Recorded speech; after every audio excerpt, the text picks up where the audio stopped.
Merci de votre attention, madame, monsieur. Dans l'actualité ce soir, la question orale à l'Assemblée nationale. Le gouvernement a été interpellé sur le drame de Ouassem. C'était le 30 juin dernier. 3 émissaires se sont longuement expliqués cet après-midi. Nous les entendrons dans cette édition. L'hygiène dans nos établissements scolaires, on en parle aussi. Nos enfants sont-ils suffisamment protégés contre les risques de maladies liées aux négligences hygiéniques? Le constat, les dispositions prises ici et là. L'hygiène scolaire, c'est le dossier de cette édition. Enfin, la présidentielle en Côte d'Ivoire qui se rend aux urnes ce dimanche. Ado Alassane Dramane Ouattara, le président sortant, reste le grand favori. Mais les violences post-électorales d'il y a 5 ans sont encore vivaces dans les esprits. Ça reste un enjeu du scrutin. Donc voilà, madame, monsieur, le sommaire, bienvenue. Voici le journal. Bonsoir à tous. La coopération évoquée en début de ce journal, la coopération entre d'une part le Togo et l'Union européenne, le Togo et le Brésil d'autre part, sujet de discussion. Donc ce matin, la primature, les interlocuteurs du Premier ministre ont été à l'occasion ce matin Martinez Berlanga de l'Union européenne et l'ambassadeur du Brésil au Togo. Les précisions au micro de Carmen Madjichi Akapou. Ce sont des rencontres régulières que j'ai eu l'opportunité d'avoir avec le Premier ministre et ça nous a permis effectivement de passer en revue des points de notre agenda bilatéral, des sujets d'importance régionale comme la sécurité maritime ou la migration et d'autres sujets qui sont plus liés à notre relation bilatérale Togo-Union européenne, gestion des finances publiques, décentralisation, dialogue politique et d'autres. Donc ça a été vraiment une réunion de travail et j'apprécie énormément la réceptivité et l'accueil que le Premier ministre m'a offert et aussi je pense que comme conclusion on voit bien que notre partenariat est en bonne santé et on a vocation à que ça continue dans cet état.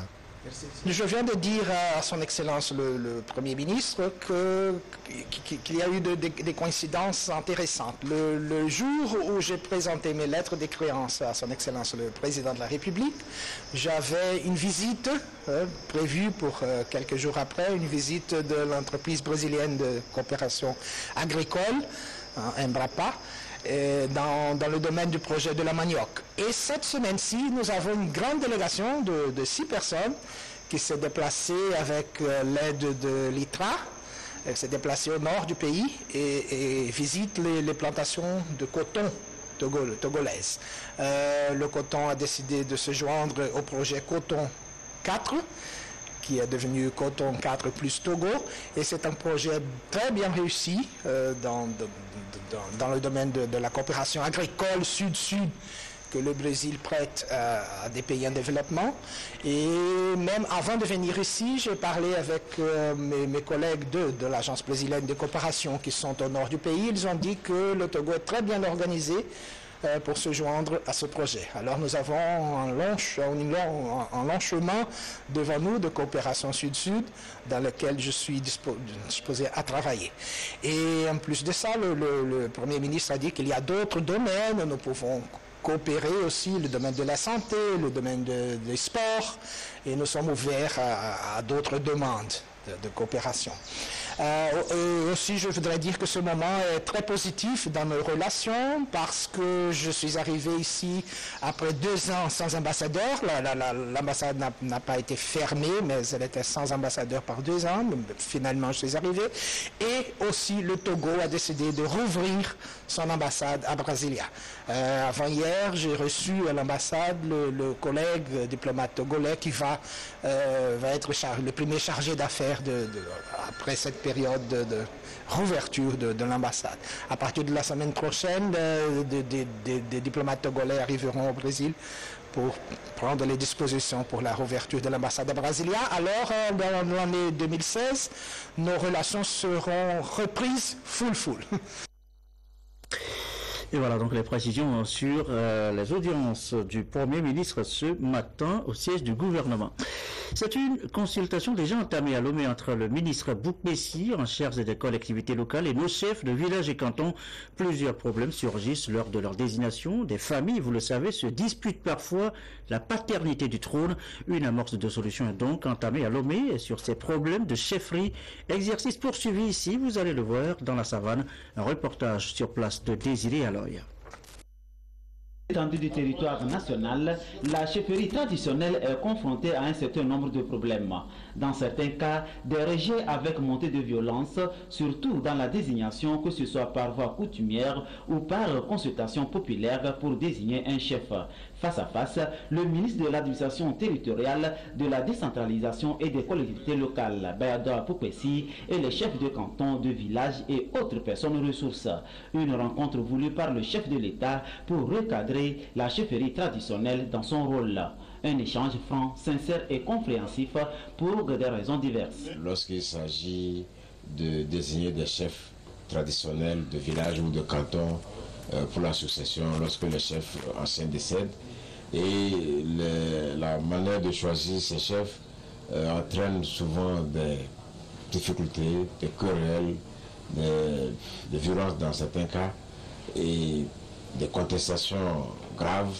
Et donc, nous nous sommes rendus compte qu'en fait, le maillon du conseil chef traditionnel manquait.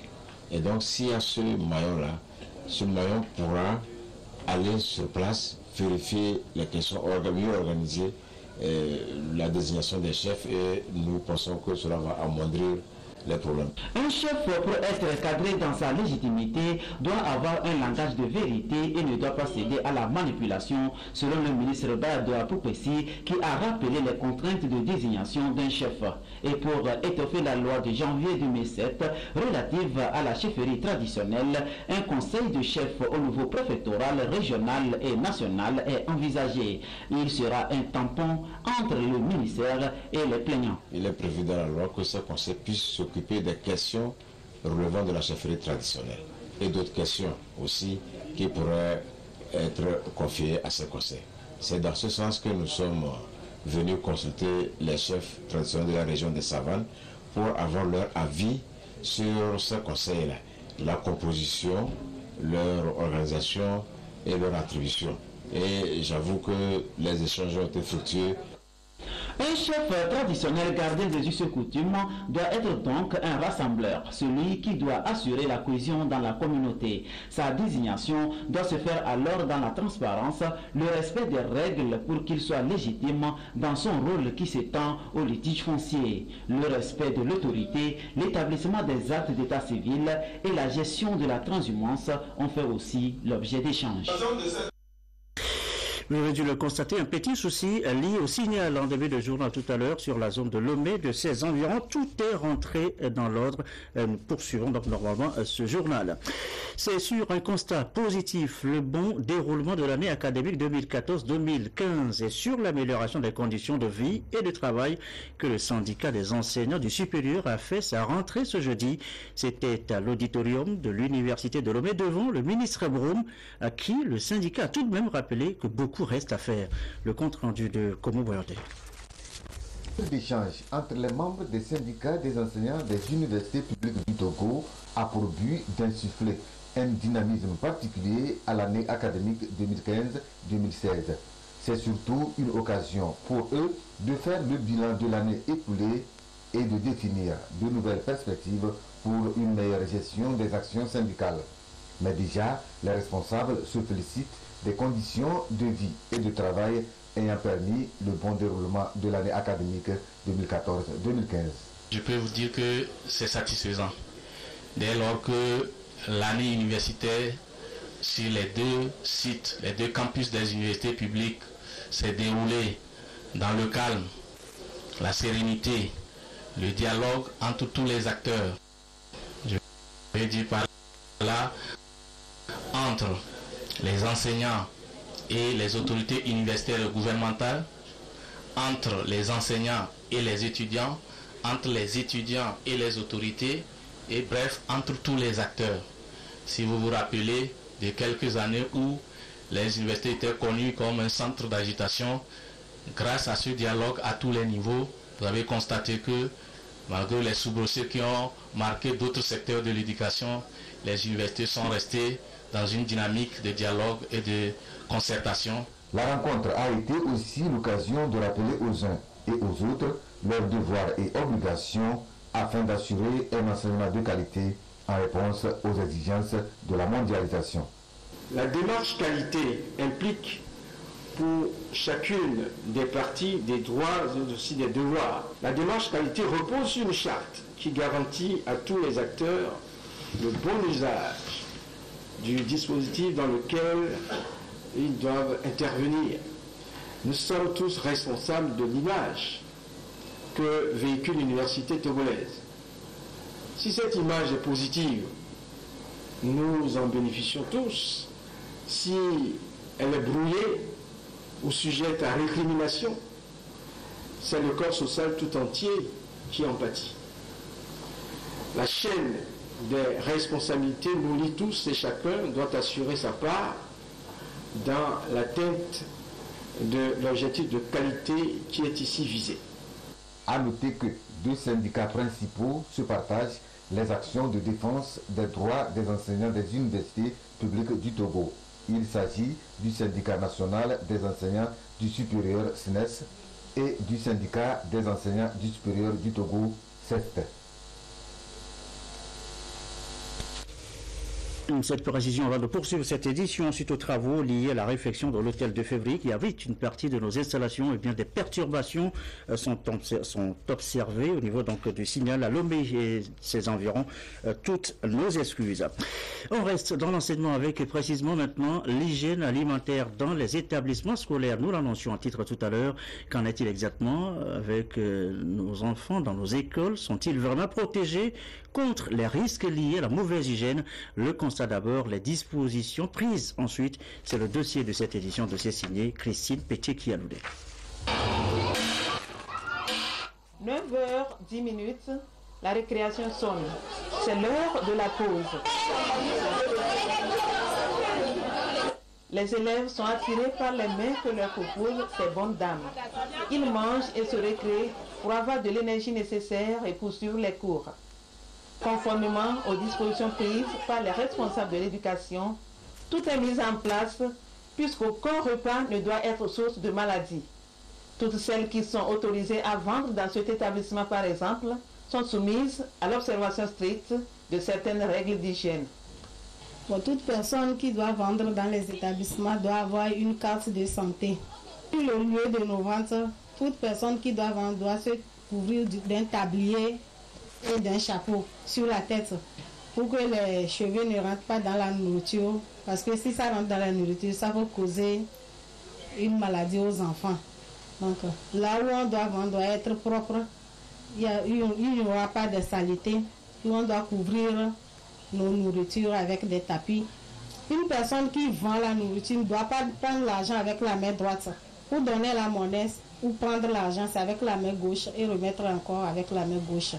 L'hygiène alimentaire, surtout chez les enfants, c'est aussi la prise des aliments appropriés en temps opportun.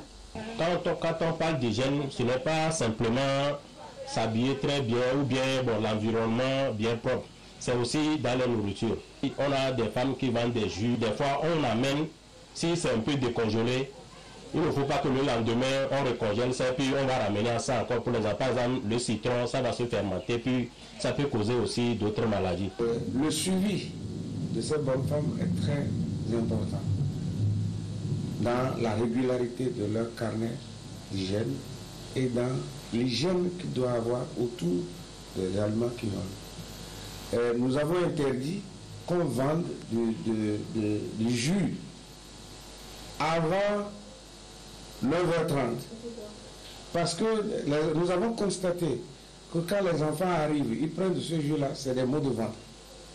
L'infirmière est débordée quand on leur demande qu'est-ce que tu as mangé, ils mangent qu'ils ont pris du jus. Donc on a interdit à la revendeuse de jus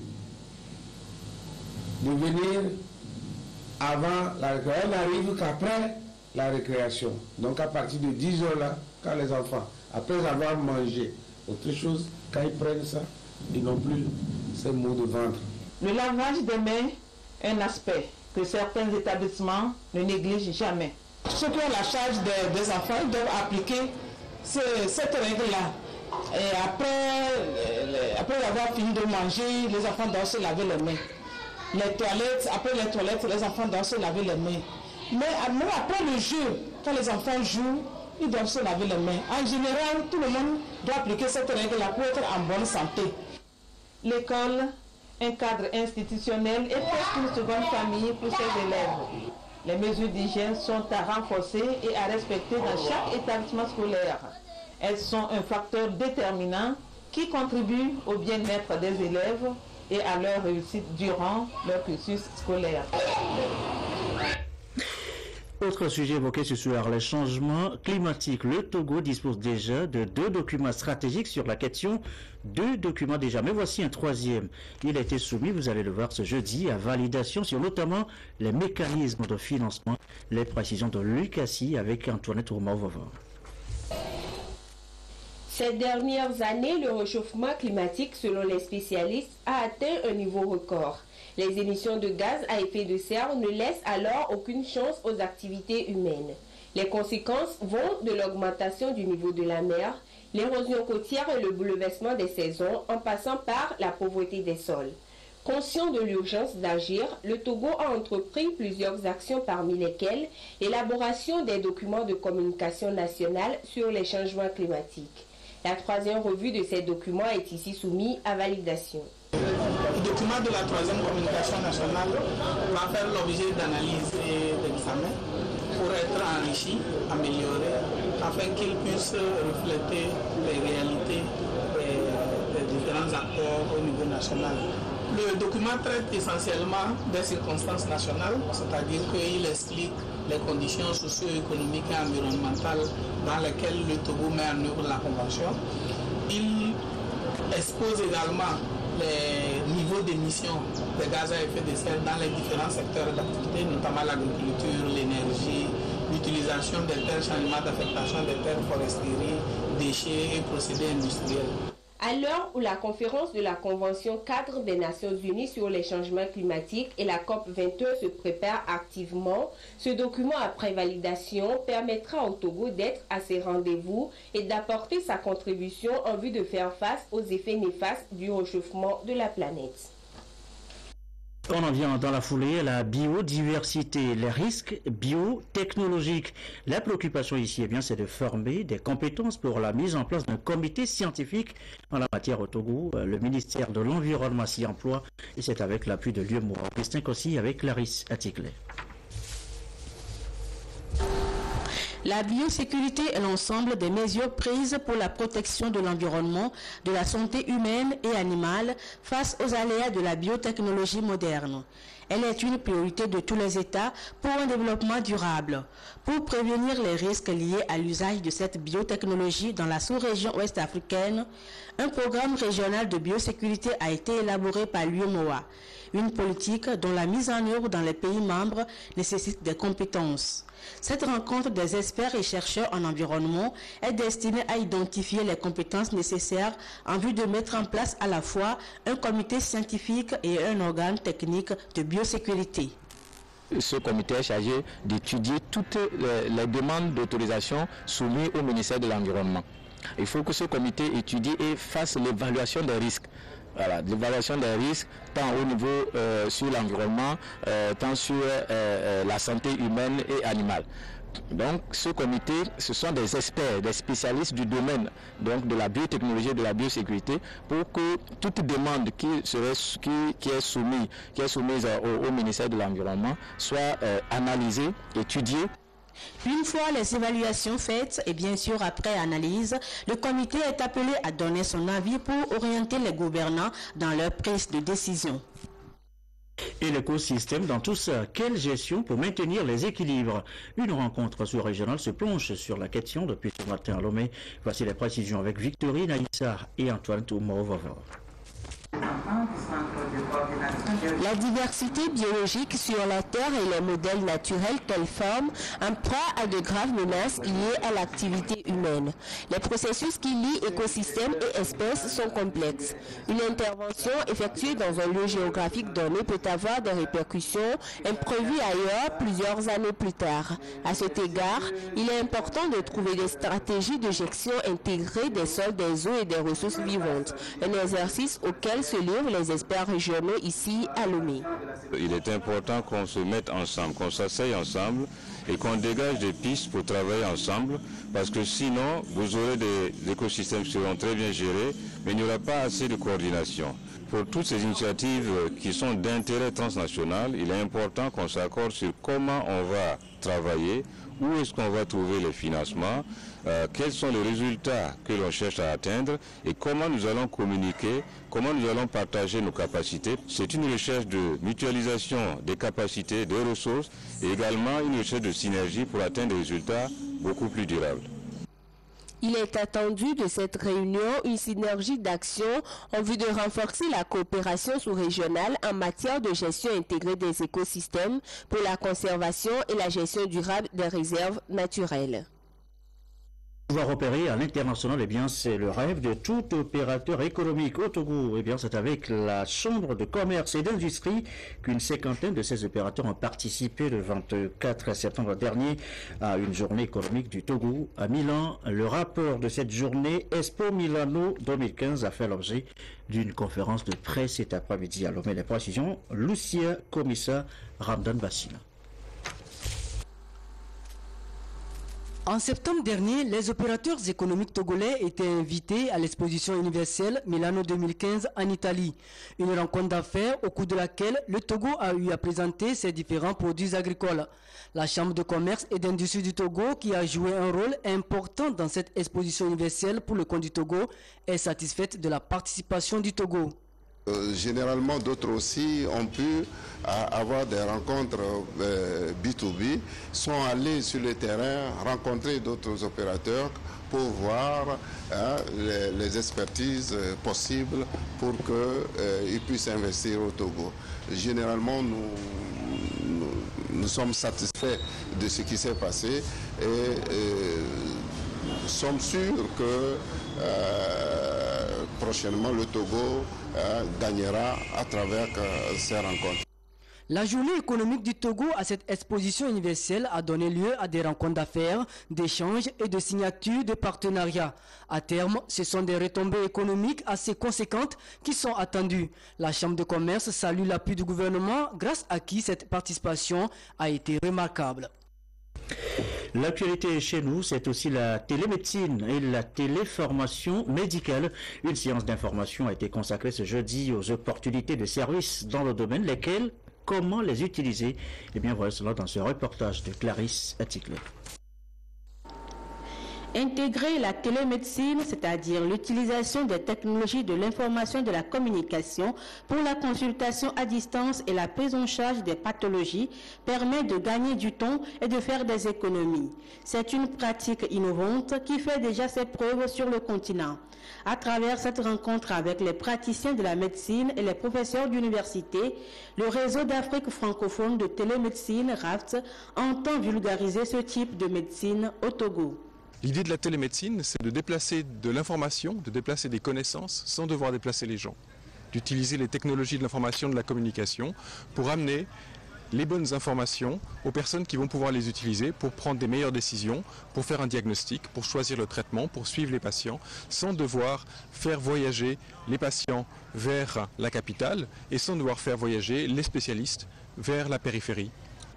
Depuis le 24 février 2013, le RAFT mène ses activités au Togo et progressivement, la télémédecine a gagné du terrain au CHU Campus, au CHU Sylvanis Olympio, au CHR de Blita et au CHR de Kara avec l'équipement nécessaire. Mais l'utilisation n'est pas toujours optimale. Il y a un défaut de l'information. Le vecteur n'étant pas effectivement bien utilisé, qu'est-ce qu'il faut faire? Il faudrait renforcer, d'abord dans un premier temps, l'information, faire connaître l'outil à tous ceux qui devraient l'utiliser dans un premier temps et au même moment retenir ou susciter l'attention particulière du politique pour qu'il s'investisse aux côtés des praticiens togolais. La télémédecine couvre des domaines cliniques comme la radiologie, la gynécologie entre autres. Elle s'élargit à la téléexpertise, télétriage et la téléformation médicale où l'on peut se faire former de façon continue et à distance. Direction maintenant la Côte d'Ivoire pour l'actualité à l'étranger. La Côte d'Ivoire qui se rend aux urnes ce dimanche pour la présidentielle. Le président sortant, Alassane Dramane Ouattara, reste le grand favori, mais les violences post-électorales d'il y a 5 ans restent un élément déterminant dans le vote de ce dimanche. Regarde. Jean-Pascal n'a rien oublié du drame qu'a connu le village d'Anonkwa. C'était il y a 5 ans, avant même la chute de Laurent Gbagbo. Miraculeusement, il a eu la vie sauve. La femme était morte. Moi, c'est ici. Et puis le feu l'a brûlé. Et ici, ils ont tué un professeur. Traditionnellement acquis à Laurent Gbagbo, le village d'Anonkwa appartient à la commune d'Abobo, majoritairement pro-Ouattara. Une cible en pleine crise post-électorale attaquée nuitamment par des hommes en armes début mars 2011. Puis s'en est suivi la fuite de tout un village. Franceline raconte. Nous avons quitté Anonkwa le 7 mars 2011 sans rien, body, simple, body, soupe avec le pain, sans chaussures. Maisons pillées, brûlées ou rasées. Anonkwa a certes enterré ses morts, mais n'a toujours pas fait le deuil de la crise post-électorale d'il y a 5 ans. Alors là, c'est le salon. Clément y a perdu sa maman. Voici la photo de ma maman. Et dans un cahier, il a consigné les 3000 personnes ayant tout perdu et qui attendent désespérément d'être indemnisées. Pour manifester son ras-le-bol, Clément ne votera pas dimanche prochain. Moi, je me réserve le droit de ne pas voter. Après tout ce qui s'est passé 5 ans après, personne n'est venu à notre secours. Voter ou ne pas voter, là est la question. J'ai peur, vraiment j'ai peur. Je ne veux pas rester ici. Je suis une citoyenne. Je vais voter. Entre peur et courage, le village d'Anonkwa n'espère qu'une chose, que la sécurité de ses habitants soit assurée pendant et après le vote. Nous l'annoncions en titre tout au début du journal, le grand oral ce jeudi à l'Assemblée nationale. 3 émissaires du gouvernement face aux députés sur le drame survenu le 30 juin dernier. On se souvient à Ouassem, les députés togolais veulent comprendre et savoir exactement ce que l'État fait depuis là dans cette affaire. Les explications, Aimé Abalo. Question orale d'actualité pour le gouvernement sur demande du député Jean Kissi de la coalition Arc-en-Ciel. Elle est adressée au ministre des Mines et de l'Énergie et au ministre de la Fonction publique, du Travail et de la Réforme administrative à propos du drame survenu à la société Ouassem le mardi 30 juin 2015. Monsieur le ministre, pouvez-vous nous expliquer comment un tel drame est survenu et les mesures immédiates prises par le gouvernement pour aider les victimes? Les députés voudraient en outre être éclairés sur les dispositions contenues dans les contrats signés par le Togo avec les industries minières pour faire respecter les normes internationales relatives aux conditions de travail et aux mesures de sécurité des travailleurs, de même que la protection de l'environnement des localités abritant les mines. Que fait le gouvernement pour s'assurer que ces mesures sont respectées? Le gouvernement s'est prêté volontiers à l'exercice pour expliquer les démarches qu'il a entreprises pour élucider cet accident. À l'instar des membres du gouvernement, une délégation parlementaire s'est rendue sur les lieux du sinistre, suivie d'une équipe de la CNDH, sans oublier les cadres et notables de la préfecture de Yoto. Cette affaire a bien évidemment pris une allure judiciaire. Sans risque de révéler les secrets de l'instruction, je voudrais vous assurer que le chef d'inculpation qui a été retenu, c'est l'homicide involontaire, conformément aux dispositions de l'article 51 du Code pénal qui dispose que quiconque, par négligence, défaut d'adresse à des règlements de sécurité, aura occasionné un homicide involontaire ou causé la mort, et ainsi de suite, et la partie punition suit. Donc c'est sur cette base que Madame le juge d'instruction du tribunal d'État Blégo suit l'information judiciaire qui, à ce jour, est presque à sa fin.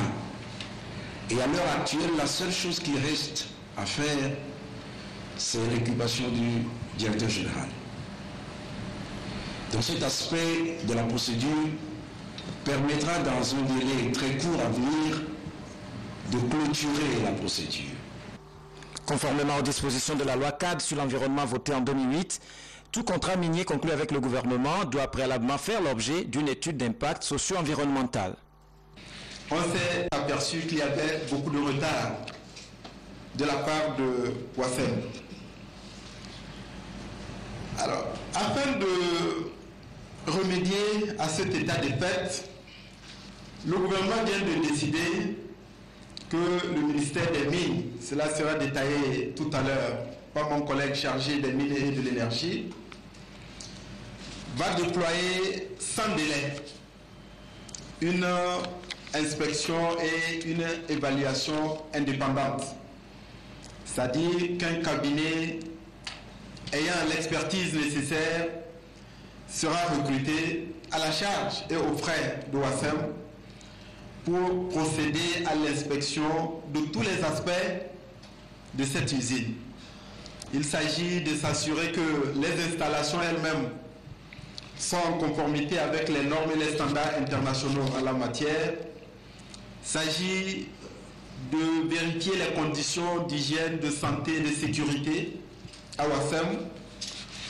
Il s'agit de s'assurer que les travailleurs sont convenablement informés, sensibilisés et formés sur les mesures de précaution et de sécurité individuelle et collective qui doivent être observées dans cette usine.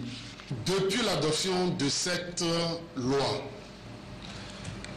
toutes les industries minières qui ont signé un contrat avec le gouvernement ont été toutes soumises à cette obligation.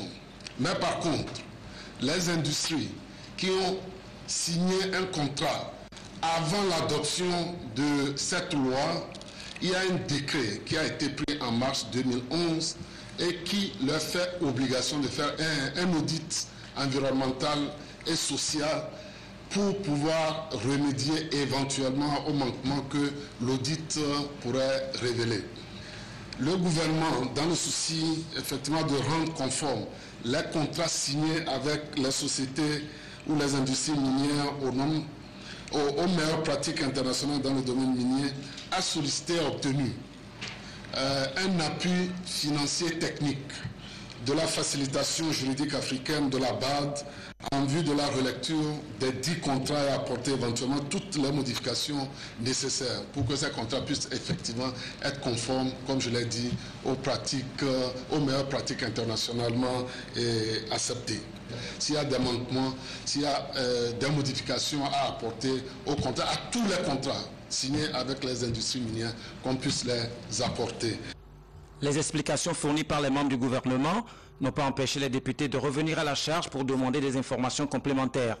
À toutes ces préoccupations, la délégation du gouvernement a promis de plus amples détails dès que les enquêtes iront à leur terme. Le président de l'Assemblée nationale a remercié les députés pour l'intérêt qu'ils portent au bien-être des populations et a félicité l'exécutif pour son esprit de collaboration. Les députés envisagent, et je vous le dis, peut-être entreprendre, faire un programme de commission d'information sur les différents sites où sont installées les usines, quelle que soit leur spécialité, qu'elles soient instructives ou productives de toutes les industries installées au Togo, et pour s'assurer que les gens respectent le code de travail, le code minier et autres, pour s'assurer que les rémunérations faites ou consenties à leurs travailleurs sont à la mesure de leur effort, pour s'assurer que les conditions de respect de leurs droits leur dignité et tout ça sont respectés. Et vous assurez que les mesures sont prises pour les questions de santé et d'hygiène. Donc nous vous remercions d'avoir répondu à nos préoccupations cet après-midi. Je voudrais bien donc noter les préoccupations exprimées par les députés et tous ceux qui ont apporté leur contribution. Vous les avez notés également. Et donc nous allons vous donner rendez-vous, pas à vous spécifiquement, mais au gouvernement dans les prochains jours pour d'autres questions, soit écrites, soit orales ou bien même interpellations, puisque nous avons démarré avec la question d'actualité posée par notre collègue ici. Nous n'entendons pas nous arrêter ici. Des recommandations seront ensuite formulées à l'endroit du gouvernement, toujours pour la suite à donner à cette affaire. Les députés se retrouveront encore ce vendredi 23 octobre pour un atelier d'information sur le Millennium Challenge Account. Il est 20h35, vous avez compris, ce journal va déborder un tout petit peu en raison justement de cette actualité. On l'attend, l'habituelle page des sports de jeudi. Eh bien, nous y sommes, mais c'est avec l'omniprésent Claude Ama. Bonsoir Claude. Bonsoir Gerson. Vous êtes ici et là. On vous verra aussi tout à l'heure parmi la trentaine de journalistes formés sur l'olympisme depuis hier. Oui, mon cher Gerson, outre l'olympisme, d'autres thèmes sont également développés au cours du séminaire organisé à l'intention des journalistes sportifs de l'AJST par le Comité national olympique togolais en collaboration avec la solidarité olympique. Des précisions avec Lamine Koko Konaté. Les journalistes sportifs togolais abandonnent un tant soit peu leurs rédactions respectives pour se mettre dans la peau des apprenants. Issus de la presse écrite, de la presse en ligne et des médias audiovisuels, ces professionnels de la communication sportive sont bien encadrés par ceux qui ont déjà une grande expérience dans le domaine, à l'instar de Messa Niamé et Benezel Lateri Lawson et Mana Palanga. Nous allons parler de ces structures de l'olympisme et nous allons également parler de la symbiose qu'il y a entre l'olympisme et les médias.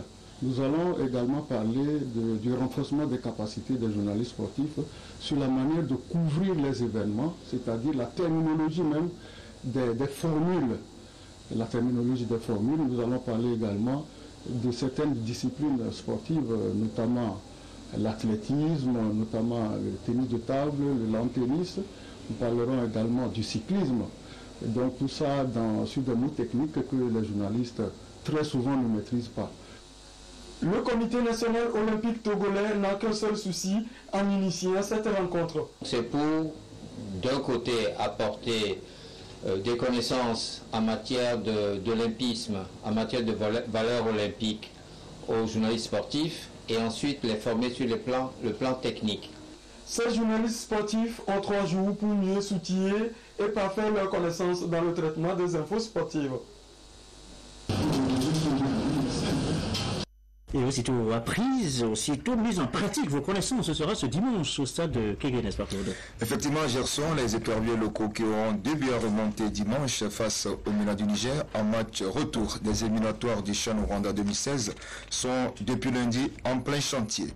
Aujourd'hui, Tchempitba a suivi leur séance d'entraînement. Voici son reportage.